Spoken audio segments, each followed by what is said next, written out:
And log in. As you can see, I've already logged into the interface.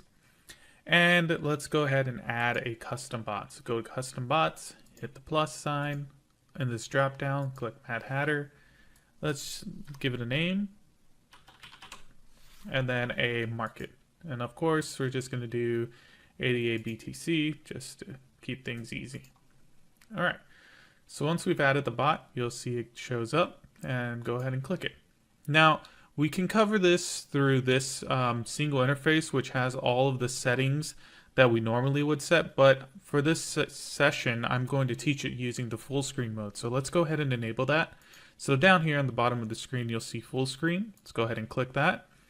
And then we'll be taken to this screen. So let's give it a bit. Let's let our market data load. And here it is. And you can actually see the three indicators we were discussing. So let's go ahead and go through the general settings. So if we click here, general settings, you can see we have our usual, the bot name, which account we're going to use. In this case, we're using our simulated Binance account. The market, ADA BTC, and then what coin position we're in. This is your bought or sold position. What do you currently have? If you currently have ADA that you want to start with, you leave it in ADA or you switch it to BTC. I'm going to switch it to BTC. And then how much ADA do we want to trade? Just for the sake of running a back test, let's just do 1,000. Our fee amount, so depending on which exchange you're trading on, you'll need to enter your fee manually. For Binance, it should be, if they haven't changed it, 0.1 or 0.005 for your fee. So we'll just leave it 0.1 for now. Let's assume a high fee. Now let's go to safeties and indicators. And this is that same information you saw previously, just more condensed with everything we can see here. So the first thing I want to do is, rather than jump into the settings, let me explain a little bit about how Mad Hatter is supposed to operate. Basically, the Mad Hatter uses the Bollinger Band has a primary indicator, and the RSI and MACD has secondary indicators. And I can show you how to make its knowledge, or the way it makes decisions, change. So we'll go to that. But the first thing we got to look at is the Bollinger Band.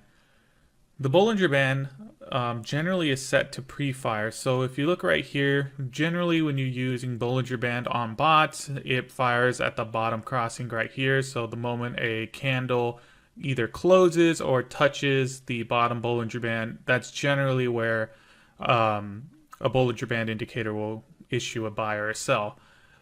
Mad Hatter's Bollinger Band will actually trigger preemptively, so before it touches the bottom, and we just do that by doing some math on the indicator to try to assume or predict when we're going to touch the bottom indicator. So instead of touching right here where you can see my crosshair, we'd probably fire a signal here.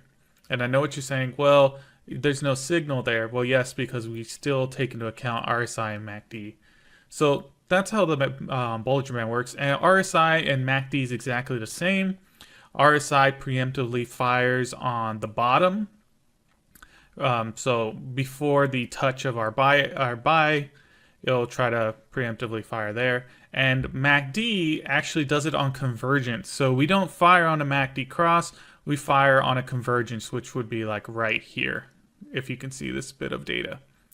So now that we've gotten a base of how the Mad Hatter works, or should be working, on the back end, let's talk about how to configure it. Now, on initial release, Mad Hatter was designed only to work on a 5-minute market. What we ended up doing was expanding this for individuals. So now you can pick any time frame to use the Mad Hatter strategy. We didn't want to release it for multiple time frames, but we did a lot of back testing, and there is cases where a longer time frame does benefit from this kind of smart scalping strategy. The first option, or the next option after interval, is indicator signal consensus. So this is where Mad Hatter kind of gets its name. It's not always the case where all three indicators will do well enough to trigger the correct buy or sell. And there's certain coin pairs that benefit from, maybe RSI and Bollinger Band trigger now, but then RSI and MACD trigger the correct sell. So what we can do is we can enable this indicator signal consensus, and what this says is that if any of these three indicators agree, or if two of them agree, we'll accept the signal. So for example, if Bollinger Band and RSI agree on a sell here, we will go ahead and issue the sell, which we exactly see here because MACD, or excuse me. So it would issue a sell. The next thing is, let's say for the next signal, the RSI and MACD agree. In that case, they'll issue a buy or a sell, and Bollinger Band will be ignored. So that's an interesting feature for you to explore later on. Now we have this include current candle option. The include current candle option is for instances where you have these gigantic kind of wicks. Basically what it says is, do we want to include the current forming candle in our time frame in our decision making? So if for whatever reason you want to do that, you can enable it there.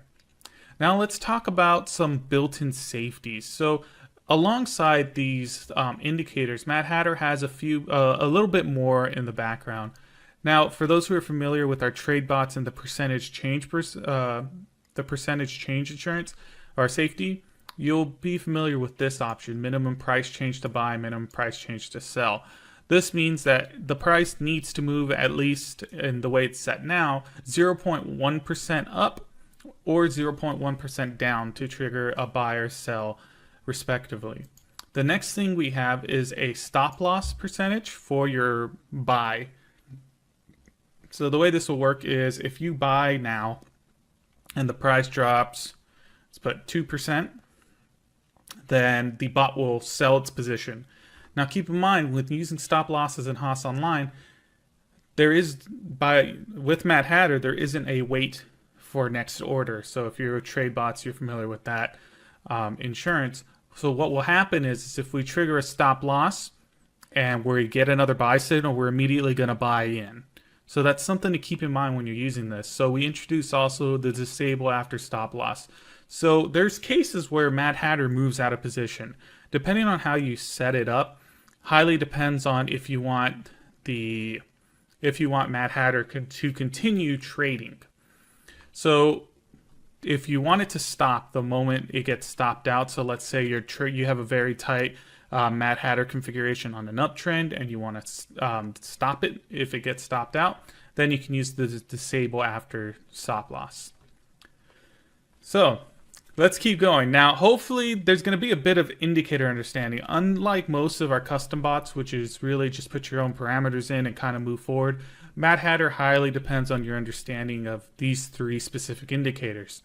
So for example, you can fully customize the Bollinger Band settings, the length, the deviation up, deviation down, its moving average type, and its additional deviation on top of that. So what does that look like? Well, deviation, or the length, is obviously just how many candles to use before we start drawing the next segment. So if we look at this, the lower I make it, kind of the sharper our upper and bottom Bollinger Bands become. See how this works? And remember, we're using these to define our buy and sell signals. And then of course our deviation length. So if we change this, you can start seeing how the Bollinger Band's affected. So let's set this back to default real quick.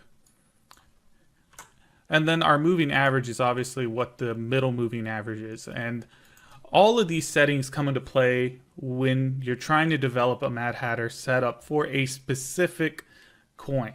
And I'm going to repeat that. Most of the time, Mad Hatters need to be configured for specific market conditions.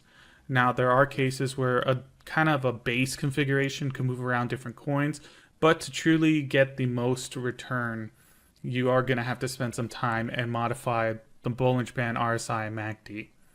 So let's go ahead and keep going. So we could play with Bollinger Bands all day long. So let's go to the next one. Require FCC.